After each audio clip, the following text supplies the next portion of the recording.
Immunohistochemistry, इसमें 3 words हैं। Immuno means for antibody, और हिस्टो किसको कहते हैं, सेल और टिश्यू को, और केमिस्ट्री क्या है, एंटीजन और एंटीबॉडी का इंटरेक्शन, उनका जो रिएक्शन हो रहा है उसके लिए केमिस्ट्री का वर्ड यूज हुआ है। ठीक है, तो आप एंटीजन एंटीबॉडी इंटरेक्शन के जरिए सेल और टिश्यू में डिटेक्शन कर रहे हैं। This is called immunohistochemistry.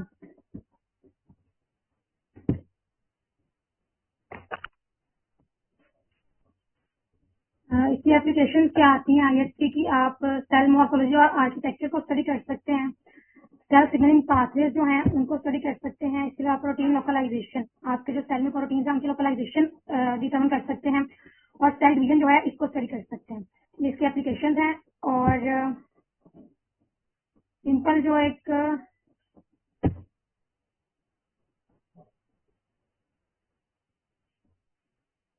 Antibody का स्ट्रक्चर है वो किसी को आता है?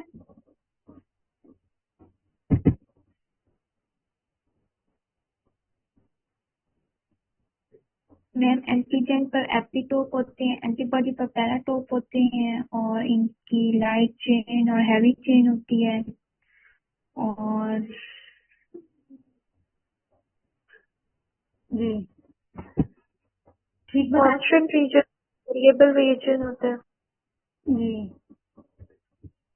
ठीक है, इसको यहाँ पे देख लेते हैं, पिक्चर शो हो रही है।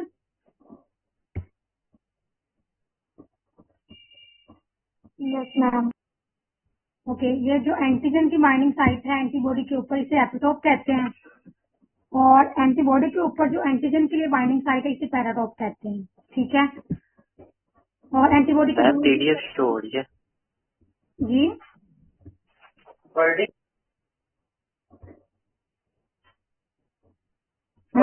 स्टॉप हुई।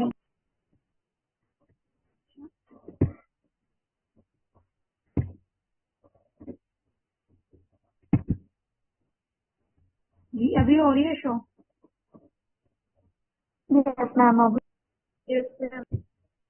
ओके, एंटीजन की बाइंडिंग साइट क्या है, एपिटोप है, और एंटीबॉडी के ऊपर जिस पे जाके उसने लगना है वो पैराटोप है। ठीक है, पैराटोप उसने यहाँ पे लेबलिंग में नहीं की, लेकिन जो एंटीबॉडी की बाइंडिंग साइट है फॉर एंटीजन उसे पैराटोप कहते हैं। ठीक है, और एपिटोप उसने शो की है वो एंटीजन के लिए है। और एंटीबॉडी का जो स्ट्रक्चर है ग्रीन में, इसके 2 रीजन होते हैं, एक फैब रीजन और एक एफसी रीजन। जो फैब रीजन है ये ए फॉर एंटीजन और बी फॉर बाइंडिंग, ये एंटीजन बाइंडिंग साइट होती है, यहाँ पे एंटीजन आके बाइंड करती है, जैसे ये पिंक में आके की है। ठीक है, और जो एफसी रीजन है ये कॉम्प्लीमेंट बाइंडिंग रीजन होता है, इसके ऊपर आके कॉम्प्लीमेंट सिस्टम जो है हमारे कॉम्प्लीमेंट के कंपोनेंट C1 to C9 उनके लिए ये होता है ये। ठीक है, यहाँ पे आके वो लगते हैं। तो बाकी इसकी चेन्स हैं, ये जो है ज्यादा ग्रीन में ये हैवी चेन है, और जो लाइट ग्रीन है ये लाइट चेन है। ठीक है,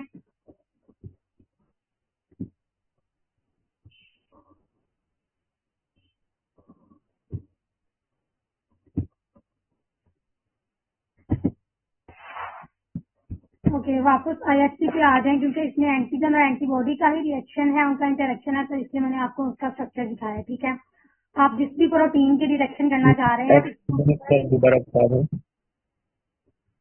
जी। एफसी रीजन का दोबारा बता दें मैम।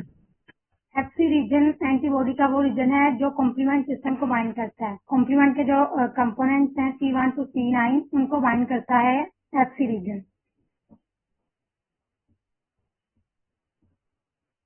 Okay ma'am. ठीक है, और ये आपने उसमें हिमो में पढ़ा भी होगा व्हाइट ब्लड सेल्स वाले चैप्टर में। ठीक है, जो लिम्फोसाइट वाला चैप्टर था उसमें कॉम्प्लीमेंट सिस्टम पाथवे है।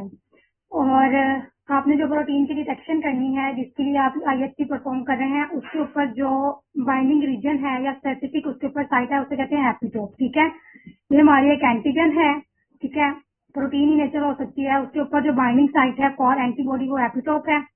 ठीक है, इसके ऊपर आगे हमारी एंटीबॉडी बाइंड करेगी। अब इसमें होता क्या है आईएचसी में कि आप एंटीबॉडीज यूज करते हैं। ठीक है, ये फर्स्ट वाली एंटीबॉडी को देखें जो प्राइमरी एंटीबॉडी है ग्रे में। ठीक है, ये आप अप्लाई करेंगे अपने सेल टिश्यू स्लाइड के ऊपर, तो जाके एपिटोप के ऊपर बाइंड कर जाएगी। फर्स्ट स्टेप होता है प्राइमरी एंटीबॉडी इंक्यूबेशन। आपने प्राइमरी एंटीबॉडी ऐड की है, उसके बाद आप सेकेंडरी एंटीबॉडी ऐड करते हैं और वो लेबल्ड होती है, ठीक है। आपने फ्लोरेसेंस माइक्रोस्कोपी पढ़ी थी, उसमें हमने देखा था कि हम फ्लोरोफोर यूज करते हैं for detection of different components in cell और टिश्यूज। तो जो सेकेंडरी एंटीबॉडी है वो लेबल्ड होती है किसी फ्लोरोफोर के साथ, जब वो जाके बाइंड करती है तो आपको फ्लोरेसेंस मिलती है। तो आप फ्लोरेसेंस माइक्रोस्कोपी से इसकी डिटेक्शन कर सकते हैं। अगर तो टिश्यू में सेल में एपिटोप एंटीजन प्रोटीन प्रेजेंट है तो प्राइमरी एंटीबॉडी की बाइंडिंग होगी। प्राइमरी एंटीबॉडी की बाइंडिंग होगी तो उसके ऊपर आके सेकेंडरी एंटीबॉडी बाइंड करेगी, और सेकेंडरी एंटीबॉडी का हम यूज करते हैं लेबल यूज करते हैं। अब वो फ्लोरोफोर लेबल भी हो सकती है, एंजाइम लेबल भी हो सकती है, डिफरेंट हम यूज करते हैं, ठीक है। अगर वो फ्लोरोफोर लेबल्ड है तो आप उसके बाद फ्लोरेसेंस माइक्रोस्कोपी करेंगे और उसकी डिटेक्शन कर लेंगे। अगर ये डिटेक्शन हो रही है तो इट मीन्स आपका जो सेल और टिश्यू है उसमें वो प्रोटीन और कंपोनेंट और एंटीजन क्या है, प्रेजेंट है। ये प्रिंसिपल क्लियर है? Yes ma'am. Ma'am primary antibody direct bind करेगी एंटीजन के साथ? जी, प्राइमरी एंटीबॉडी डायरेक्ट बाइंड करेगी अपने फैब रीजन के थ्रू, ठीक है। और जो सेकेंडरी एंटीबॉडी बाइंड की है वो प्राइमरी एंटीबॉडी के एक्स रीजन के साथ आगे बाइंड की है, ठीक है। प्राइमरी एंटीबॉडी आगे बाइंड की है एपिटोप के साथ और ये इसका फैब रीजन है। और जो सेकेंडरी एंटीबॉडी आगे बाइंड की है ये प्राइमरी के एक्स रीजन के साथ आगे बाइंड की है। क्लियर है?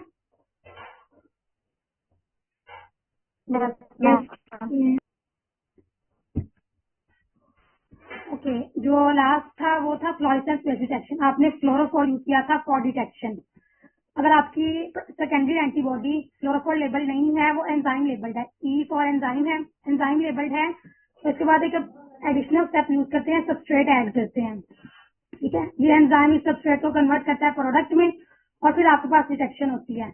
इस डिटेक्शन को कहते हैं आप क्लोरीमेट्रिक डिटेक्शन, ठीक है। और थर्ड है, आपने प्राइमरी एंटीबॉडी का स्टेप भी क्या कर दिया, एक्सक्लूड कर दिया, और आपने एक ही एंटीबॉडी यूज की, उसके ऊपर ही क्लोरोफोर जो था वो अटैच था। इन्हें कहते हैं कॉन्जुगेटेड एंटीबॉडीज, और आप ये भी यूज करते हैं फॉर डिटेक्शन। मैम कंजुगेटिव वाला दोबारा रिपीट कर दें। कॉन्जुगेटेड एंटीबॉडीज क्या है कि आपने प्राइमरी एंटीबॉडी का स्टेप एक्सक्लूड कर दिया, सिर्फ एक ही एंटीबॉडी यूज की है और उसको कॉन्जुगेट किया था किसी फ्लोरोफोर के साथ, ठीक है। जब वो जाके बाइंड करेगी तो आपके पास फ्लोरेसेंस आएगी, फ्लोरेसेंस माइक्रोस्कोपी करेंगे तो आपको डिटेक्शन होगी अपने टिश्यू कंपोनेंट प्रोटीन की, एंटीजन की, जिसकी आप डिटेक्शन करना चाह रहे हैं, ठीक है। मैम इस वाली एंटीबॉडी को हम प्राइमरी और सेकेंडरी में से कोई नाम नहीं देंगे? नहीं, हमने जो यहाँ पे यूज किया ना सेकेंडरी एंटीबॉडी, ये भी कॉन्जुगेटेड एंटीबॉडी है। कॉन्जुगेटेड इसलिए कि इसके साथ हमने एंजाइम अटैच किया हुआ है, ठीक है।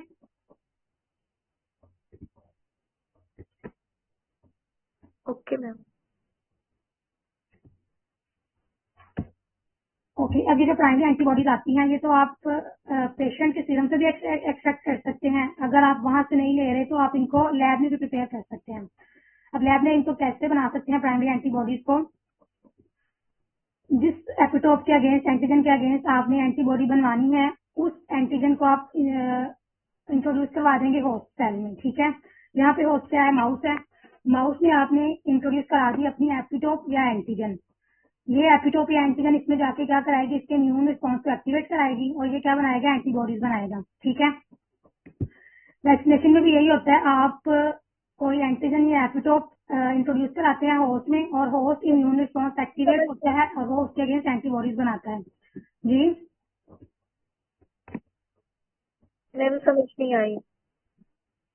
अच्छा, हमने ये जो पीछे एंटीबॉडीज देखी है प्राइमरी एंटीबॉडीज, ठीक है, ये कहाँ से आती हैं? एक तो आप ये पेशेंट सीरम से एक्सट्रैक्ट कर सकते हैं, ठीक है। वहां से एक्सट्रैक्ट करेंगे और जिस पेशेंट का आप सैंपल डिटेक्ट करना चाह रहे हैं, टेस्ट करना चाह रहे हैं, उसमें यूज कर लेंगे इन एंटीबॉडीज को, ठीक है। एक तो इनका ये सोर्स होता है। अगर आप पेशेंट सीरम से एक्सट्रैक्ट नहीं कर रहे तो आप इनको लैब में भी प्रिपेयर कर सकते हैं। ये लैब में हम जो बनाते हैं ये उनका मेथड है, ठीक है। अब लैब में कैसे बनाएंगे, जैसे हमने लास्ट में ये देखे हैं, इस प्रोटीन एंटीजन एपिटोप के अगेंस्ट हमने इसको यूज किया ना, तो इस एपिटोप को हम इंट्रोड्यूस कराएंगे किसी होस्ट सेल में, ठीक है।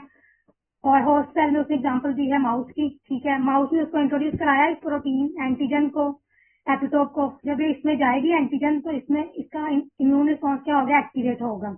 जब इसका इम्यून रिस्पॉन्स एक्टिवेट होगा तो उसमें क्या बनती है, एंटीबॉडीज बनती है, ठीक है।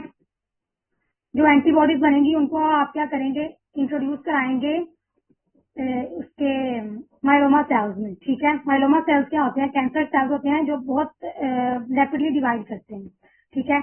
उनमें जब इंट्रोड्यूस कराएंगे तो ये हाइब्रिडोमा बन जाएगा। दो सेल्स आपने यूज की हैं, एक एंटीबॉडीज और दूसरा है माइलोमा।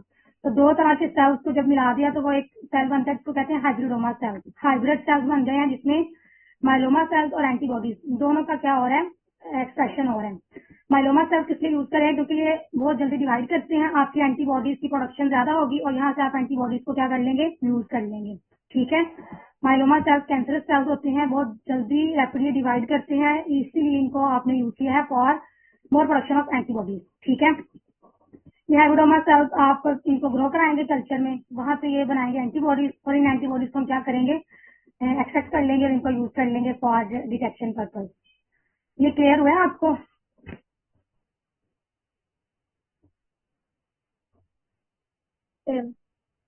दोबारा बता दें। अच्छा, ये मैं दोबारा बताती हूँ। आपके पास जो लैब में आता है वो तो सिर्फ पेशेंट का सैंपल आता है ना, स्पेसिमेन। ये जो है ना, आप इसमें जो मेरा माउस और कर्सर है ना, इस पे सिर्फ आपने अब क्या करना है? गौर करना है, ठीक है। ये आपका एंटीजन है, प्रोटीन है, ठीक है, जिसको आपने डिटेक्ट करना है। इसको कैसे डिटेक्ट करना है? Through antibody. तो ये एंटीबॉडी कहाँ से आती है? ये आप या तो किसी और पेशेंट के सीरम से एक्सट्रैक्ट करते हैं या इसको लैब में खुद बनवाते हैं, ठीक है। अब लैब में कैसे बनवाते हैं? इस प्रोटीन की डिटेक्शन करनी है ना, इस एपिटोप की, तो इसको इंट्रोड्यूस करा देंगे किसी होस्ट में, ठीक है। ज्यादा एग्जाम्पल जो है वो माइस की है, ठीक है, उसमें इंट्रोड्यूस करवा दिया। जब उसमें इंट्रोड्यूस करवाएंगे, अच्छा, सिंपल वैक्सीनेशन का क्या होता है प्रिंसिपल, वो बताएं आप लोग।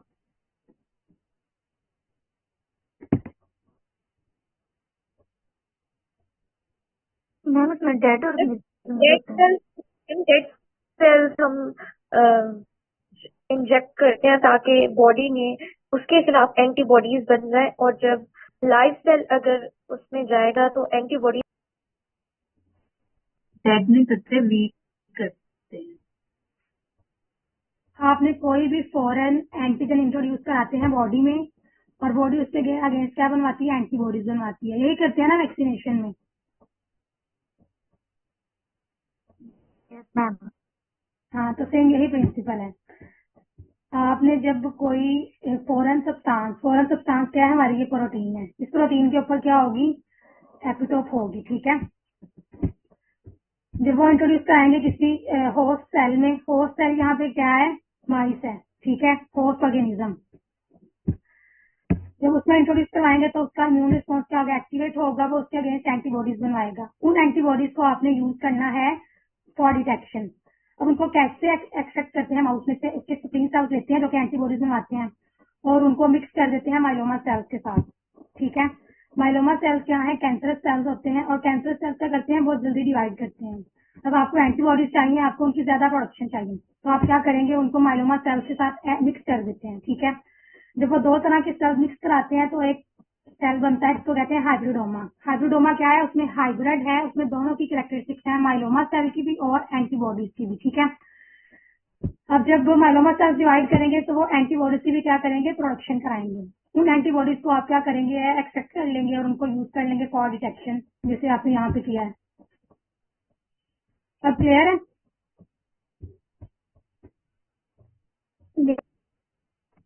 अभी किसी को नहीं क्लियर हुआ तो वो बताए। मैम क्लियर होगा। अच्छा, ये प्राइमरी एंटीबॉडी का कोर्स मैंने डिस्कस किया है। ये मैंने इसलिए किया है क्योंकि बुक में जब आप पढ़ेंगे ना तो वहाँ पे आएगा रैबिट से आपने बनवाई है एंटीबॉडीज, माइस से बनवाई है और गोट से बनवाई है, ठीक है। इस तरह से वो वर्ड यूज करता है, फिर आपको वहाँ पे क्लियर हो जाएगा कि एंटीबॉडीज कहाँ से आई है। अच्छा, अब इसका आ गया है प्रोसीजर या मेथड। मैम जी मैम जी जी, मैम जो आपने पीछे पिक्चर दिखाई है उसके अंदर 2 एंटीबॉडीज आई थिंक लगी हुई थी, हाँ जी। तो वो 2 एंटीबॉडीज क्यों लगी है? आपने कहा अगर एक चेक करनी है, अगर हम वो एंटीबॉडी निकाल लेते हैं फिर सैंपल पे वो लग जाती है, उस तरह पता चल जाता है, तो फिर हम 2 क्यों यूज करते हैं? प्राइमरी एंटीबॉडी तो जाके बाइंड करेगी ना, उसके ऊपर कोई भी हमने लेबल नहीं लगाया, ठीक है। लेबल जो हमारा है वो सेकेंडरी एंटीबॉडी के ऊपर है। और जो मैंने थर्ड बताया था ये वाला कॉन्जुगेटेड एंटीबॉडीज वाला, इसमें आप इसी तरह से करते हैं, डायरेक्ट डिटेक्शन कर लेते हैं सिर्फ एक स्टेप में। जो फर्स्ट एंटीबॉडी यूज करते हैं उसी के ऊपर लेबल लगा लेते हैं और वहीं से आपको डिटेक्शन हो जाती है। ठीक है, ये आपको मैंने आगे फर्दर सारा एक्सप्लेन करना है। ये जो थर्ड वाला है ये डायरेक्ट डिटेक्शन है, और जो आप दो एंटीबॉडीज यूज कर रहे हैं इनडायरेक्ट डिटेक्शन। सिंगल एंटीबॉडी के जरिए डिटेक्शन कर रहे हैं तो इस मेथड को कहते हैं डायरेक्ट मेथड, और अगर दो स्टेप्स में कर रहे हैं with the use of primary antibody in first step and secondary antibody in second step, this is called indirect method. Okay ma'am. अच्छा, मैम फ्लोरेसेंस फ्लोरीमेट्रिक ये दोनों इनडायरेक्ट। इनडायरेक्ट और डायरेक्ट को आपने फ्लोरेसेंस और क्लोरीमेट्री के साथ नहीं करना, ये आपके डिटेक्शन के मेथड है, फ्लोरेसेंस और क्लोरीमेट्री। ये जो मेथड मैंने ऊपर बताए हैं ना, ये डिटेक्शन के हैं। आपने डिटेक्शन कैसे की, या फ्लोरोफोर से की, या आपने उसके साथ कोई एंजाइम लगाया हुआ था, सबस्ट्रेट ऐड की तो प्रोडक्ट बनी, आपने उस प्रोडक्ट की डिटेक्शन की। ये आपके डिटेक्शन के मेथड है, फ्लोरेसेंस और क्लोरीमेट्री।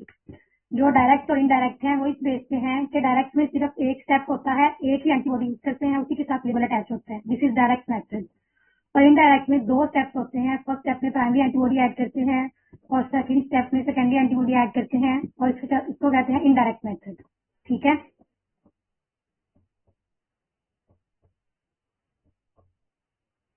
Okay ma'am. मैम इनकी सिग्निफिकेंस हम आगे स्टडी करेंगे कि ये क्यों करते हैं? जी इधर ही बता देती हूँ। कॉन्जुगेटेड एंटीबॉडीज क्या होती हैं, एक्सपेंसिव होती हैं। ठीक है, जब आपने इकोनॉमिकल में रह के काम करना हो तो आप दो स्टेप्स यूज करते हैं, प्राइमरी और सेकेंडरी एंटीबॉडी दोनों का मिक्सचर। ठीक है, अगर आप अफोर्ड कर सकते हैं, ठीक है, तो आप कॉन्जुगेटेड एंटीबॉडीज यूज कर लेते हैं, सिंपल स्टेप है, एक ही स्टेप में आपका जो है रिजल्ट आ जाएगा।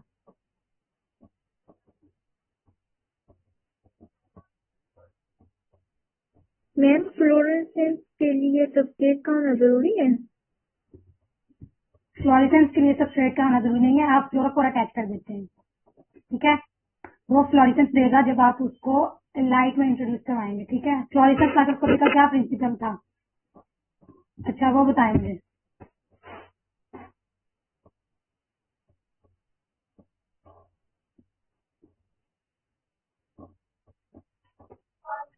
मैम क्वेश्चन क्या? फ्लोरेसेंस माइक्रोस्कोपी का प्रिंसिपल क्या है?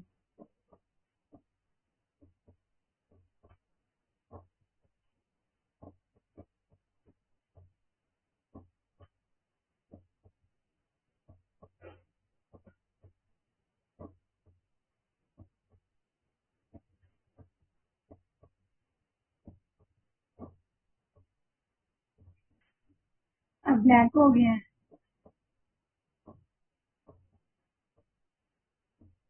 जी student,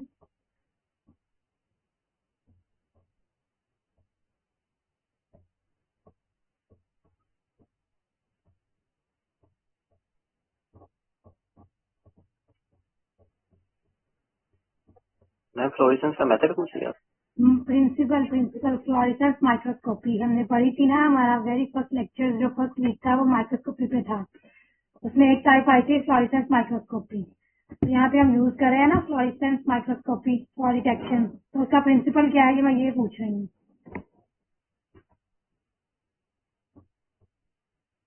Dyes chemical antibodies added to substance produce candy fluorescence. Ma'am fluorophore use करते हैं उसके अंदर। वो तो कर लिया, यूज आ जाएगी फ्लोरेसेंस। आपने लाइट यूज करनी है। ठीक है, मैंने बताया था यूवी लाइट यूज करते हैं, हाई एनर्जी लाइट यूज करते हैं। जब वो जाके इस फ्लोरोफोर के ऊपर फॉल करती है तो वो एक कम वेवलेंथ की, कम एनर्जी की लाइट एमिट करती है। उस लाइट को आप क्या करते हैं, डिटेक्ट कर लेते हैं माइक्रोस्कोपी के थ्रू। ये है इसका प्रिंसिपल फ्लोरेसेंस माइक्रोस्कोपी का। ठीक है, और जो क्वेश्चन आपने किया था कि फ्लोरेसेंस माइक्रोस्कोपी में सबस्ट्रेट जरूरी है, तो इसमें सबस्ट्रेट जरूरी नहीं है, आपको लाइट चाहिए होती है। ठीक है, हाई एनर्जी लाइट यूज करते हैं, जब वो आपके फ्लोरोफोर के साथ इंटरेक्ट करती है तो कम एनर्जी की लाइट जो है वो एमिट होती है, उसको आप डिटेक्ट करते हैं। जो सबस्ट्रेट है वो सिर्फ एंजाइम लेबल्ड एंटीबॉडी में यूज होगा, क्योंकि एंजाइम इस सबस्ट्रेट को कन्वर्ट करेगा प्रोडक्ट में, और इस प्रोडक्ट के जरिए आप क्या करेंगे, डिटेक्शन करेंगे। क्लियर है? Yes, yes, ma'am. अच्छा, अब भी कोई क्वेश्चन रह गया हो यहाँ से प्रिंसिपल से?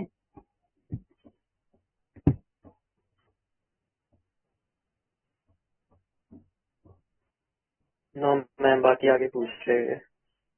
हाँ, प्रिंसिपल क्लियर कर लें क्योंकि ये इम्पोर्टेंट टॉपिक है और मैं इसलिए इस पर टाइम लगा रही हूँ।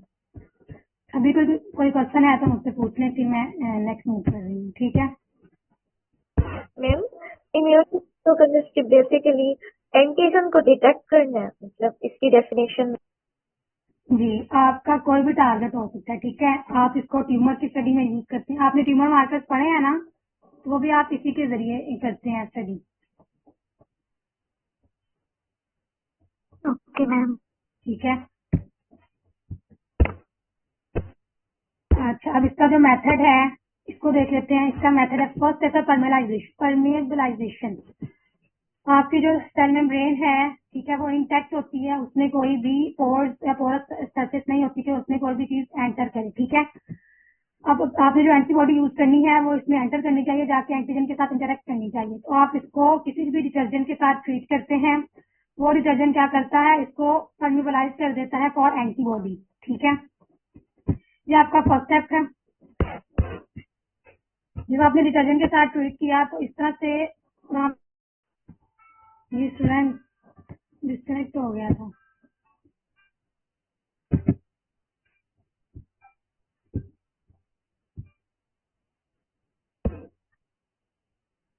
ओके, मेरी आवाज आ रही है?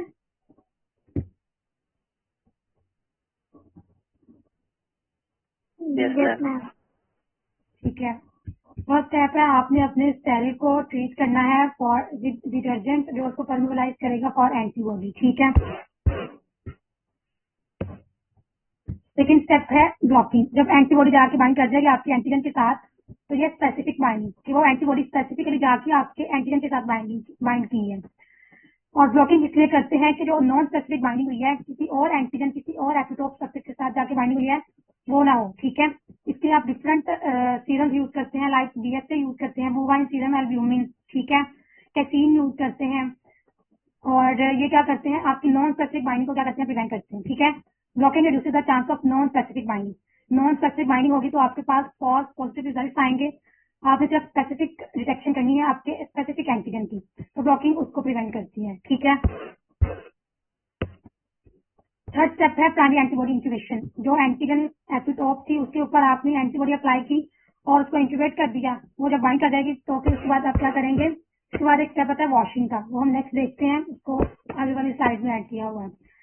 प्राइमरी एंटीबॉडी के बाद वॉशिंग का स्टेप आता है कि जो भी अनबाउंड एंटीबॉडी है, प्राइमरी एंटीबॉडी, वो रिमूव हो जाए, और कोई डेब्री है तो वो भी रिमूव हो जाए। फिर नेक्स्ट स्टेप है सेकेंडरी एंटीबॉडी इंक्यूबेशन। अगर प्राइमरी बाइंड की हुई है तो ये जाके उसके एफसी रीजन के साथ बाइंड करेगी सेकेंडरी एंटीबॉडी, ठीक है। और सेकेंडरी एंटीबॉडी इंक्यूबेशन के बाद भी हम वॉशिंग का स्टेप आता है कि जो सेकेंडरी एंटीबॉडी बाइंड नहीं की, जो अनबाउंड है वो रिमूव हो जाए, और कोई सेल डेब्री है तो वो भी रिमूव हो जाए।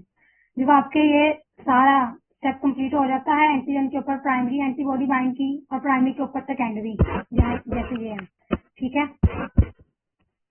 इसके बाद आप क्या कर सकते हैं, जब फ्लोरोफोर अटैच है तो इसके बाद फ्लोरेसेंस माइक्रोस्कोपी कर लेंगे और आप वहाँ पे क्या कर लेंगे, डिटेक्शन कर लेंगे। मेथड क्लियर है? Yes ma'am. ठीक है, ये आपने विजुअलाइजेशन कर मैम, ली इससे एक बार रिपीट करते हैं। जी। मैम, इससे एक क्वेश्चन बनता है व्हाट इज सेल ब्लॉकिंग, तो वो मैम यही अमीनोहिस्टोकेमिस्ट्री से होगा सेल ब्लॉकिंग। सेल ब्लॉकिंग यहीं से है। सेल ब्लॉकिंग मैंने आपको बताया, ये बुक से भी देखेंगे। डिफरेंट आप क्या करते हैं, सीरम यूज करते हैं, ठीक है, प्रोटीन यूज करते हैं। जैसे मैंने दो एग्जांपल दिए हैं, कैसीन यूज करते हैं। कैसीन भी क्या है, मिल्क प्रोटीन है, उसको यूज करेंगे, वो नॉन स्पेसिफिक बाइंडिंग को क्या करेगी, प्रिवेंट करेगी। या हम bovine serum albumin BSA use करते हैं, वो भी ब्लॉकिंग भी क्या है, सोल्यूशन है, वो भी नॉन स्पेसिफिक बाइंडिंग को क्या करता है, प्रिवेंट करता है, ठीक है। और नॉन स्पेसिफिक बाइंडिंग है क्या, कि आपके जो स्पेसिफिक एंटीजन और प्रोटीन है सिर्फ उसके साथ आपकी एंटीबॉडी बाइंड करे। जो नॉन स्पेसिफिक बाइंडिंग हुई है, जैसे इसने रेड में दिखाया है, इसको नहीं होने देगा आपका ब्लॉकिंग सोल्यूशन, ठीक है।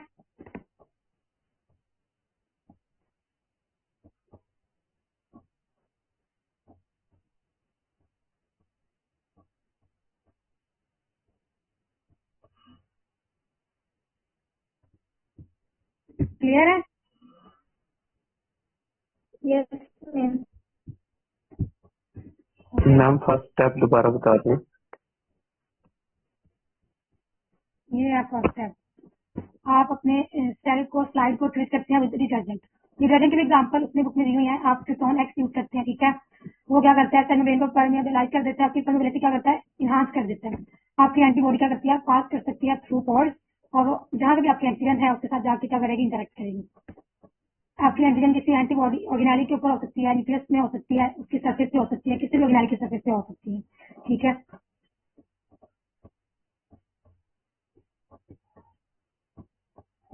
ठीक।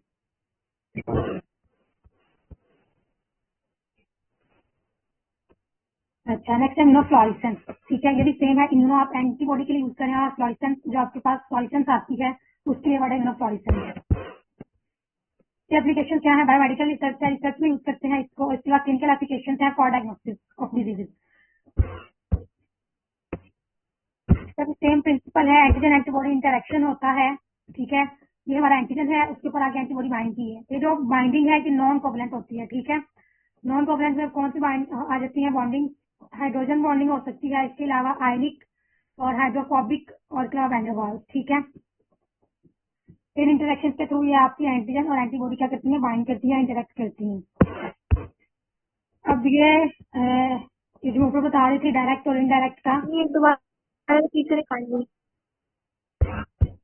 ओके, ये जो एंटीजन और एंटीबॉडी बाइंड करती हैं, तो ये कौन से बॉन्ड होते हैं, ये नॉन कोवलेंट बॉन्ड होते हैं, hydrogen bonding, ionic bonding, hydrophobic और वैन डेर वाल्स, ठीक है।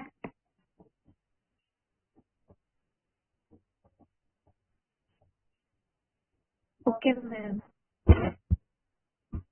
ओके, अब डायरेक्ट और इनडायरेक्ट का मैंने ऊपर अच्छा खासा बता दिया है, लेकिन दोबारा देखें, जो सिंगल स्टेप के थ्रू आप डिटेक्शन कर रहे हैं, uses a single antibody that works against the target of interest, जिस called डायरेक्ट इम्यूनोफ्लोरेसेंस। आपने एक ही एंटीबॉडी यूज की, उसके साथ ही आपका फ्लोरोफोर अटैच था और इसके थ्रू आपने डिटेक्शन की, ये क्या है, डायरेक्ट इम्यूनोफ्लोरेसेंस है। अगर आप दो एंटीबॉडीज यूज कर रहे हैं, प्राइमरी एंड सेकेंडरी, तो ये क्या है, इनडायरेक्ट इम्यूनोफ्लोरेसेंस है। uses two antibodies, the unconjugated primary antibody and a fluorophore conjugated secondary antibody, ठीक है, to label the target of interest. This is indirect immunofluorescence, ठीक है। ये डायरेक्ट और इनडायरेक्ट क्लियर है। मैम कॉन्जुगेटेड और अनकॉन्जुगेटेड में क्या डिफरेंस होता है? कॉन्जुगेटेड, उसके साथ आपने कोई भी लेबल अटैच नहीं किया, अनकॉन्जुगेटेड, ठीक है। और कॉन्जुगेटेड के साथ आपने लेबल अटैच किया हुआ है, ठीक है, वो फ्लोरोफोर भी हो सकता है, एंजाइम भी हो सकता है।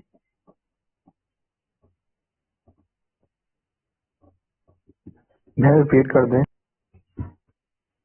इम्यूनोफ्लोरेसेंस में आपने सिंगल एंटीबॉडी यूज करनी है फॉर डिटेक्शन ऑफ योर